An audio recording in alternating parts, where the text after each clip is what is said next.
শ্রী শ্রী লোকনাথ ব্রহ্মচারী বাবার ভক্তদের উদ্দেশ্যে আমি কিছু কথা বলছি। দেখুন, আমি শ্রী শ্রী লোকনাথ ব্রহ্মচারী বাবাকে নিয়ে বসে আছি। আসলে বাবার কিভাবে সেবা পূজা দিতে হয় আমি দু একটি কথা আপনাদের সাথে শেয়ার করব।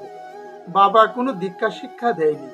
বাবা শুধু একটি কথাই বলেছে, যারা আমার পঞ্চ নাম জপ করবে, যারা নিয়মিত ভক্তি অর্ঘ্য দিয়ে বাবার পঞ্চনাম জয় বাবা লোকনাথ, জয় মা লোকনাথ, জয় গুরু লোকনাথ, জয় শিব লোকনাথ, জয় ব্রহ্ম লোকনাথ, যারা মন প্রাণ উজাড় করে বাবার পঞ্চনাম জপ করবে, আমার লোকনাথ ব্রহ্মচারী বাবা বলেছেন, তাকে আমি সংসারে থাকাকালীন তো কৃপা করবই, মৃত্যুর পরকালে ভবঘাটে আমি তার জন্য অপেক্ষা করব।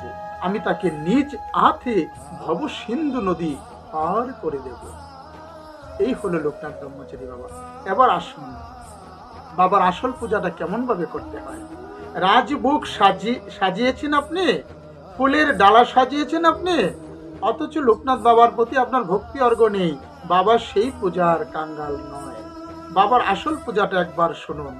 প্রতি মঙ্গলবার বাবার জন্মতিথি, সেই মঙ্গলবারে প্রাতকালে উঠে স্নান ক্রিয়াদি করে বাবার পঞ্চনাম জপ করা শুরু করে দিবেন।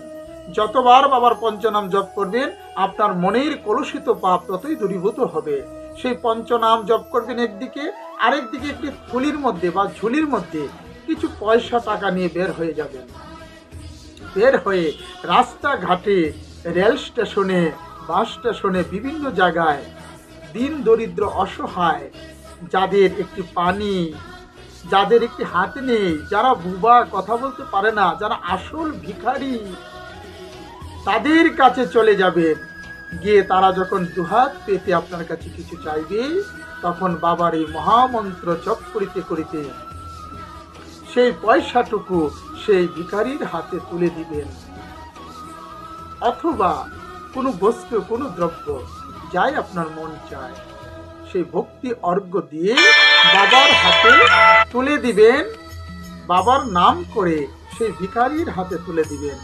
দেখবেন সেই মহাপ্রসাদ, সেই আপনার দান আমার লোকনাথ ব্রহ্মচারী সাদরে গ্রহণ করেছে। কেননা একমাত্র লোকনাথ ব্রহ্মচারী বাবাই দৃঢ়কণ্ঠে বলে গেছেন, দিন দরিদ্র অসহায়ের হাতে তোরা যা তুলে দিবি, আমি তাই সাদরে গ্রহণ করব।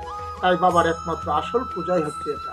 আসুন, প্রতি মঙ্গলবার প্রাতকালে স্নান ক্রিয়াদি করে উপবাস থেকে বাবার মন্ত্র, পঞ্চমন্ত্র জপ করিতে করিতে আমরা আমাদের দুনয়নীর সম্মুখে যে ভিখারি পাবো, তার হাতে দুটি পয়সা অথবা দুটি দ্রব্য বা কিছু মন থেকে যা চায় কোনো বস্তু তুলে দিয়ে বাবার নাম করে তা দিবেন।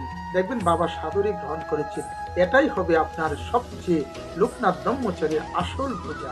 সেই পূজা যারা নিত্যদিন করবে, তাদের ইহকাল পরকাল সর্বকালে বাবার কৃপা লাভ হবে। হয়তো আমার কথায় কৃপা লাভ হবে না, কিন্তু বাবা অবশ্যই কৃপা লাভ করবেন। তাই আমি ভক্তদের অনুরোধ করব, যদি আমার কথাগুলো শেয়ার করার ফলে আপনাদের যদি বিন্দু মাত্র ভালো লেগে থাকে, আপনাদের মনে যদি শান্তি আসে কথাগুলো শুনে, তাহলে আমি অনুরোধ করব আমার এই ভিডিওটি অবশ্যই শেয়ার ও কমেন্ট করে যাবেন। এই অনুরোধ রইল। হয়তো আমার দ্বারা আপনার কোনো কৃপা হবে না, কিন্তু আপনি কমেন্ট ও শেয়ার যদি করে যান, শ্রী শ্রী লোকনাথ ব্রহ্মচারী বাবা অবশ্যই আপনাকে কৃপা করবে, আপনার কল্যাণ করবে, আপনার মঙ্গল হবে। জয় জয় লীলা ভূমি বারদীর গোসাই শ্রী শ্রী লোকনাথ ব্রহ্মচারী বাবা কি জয়।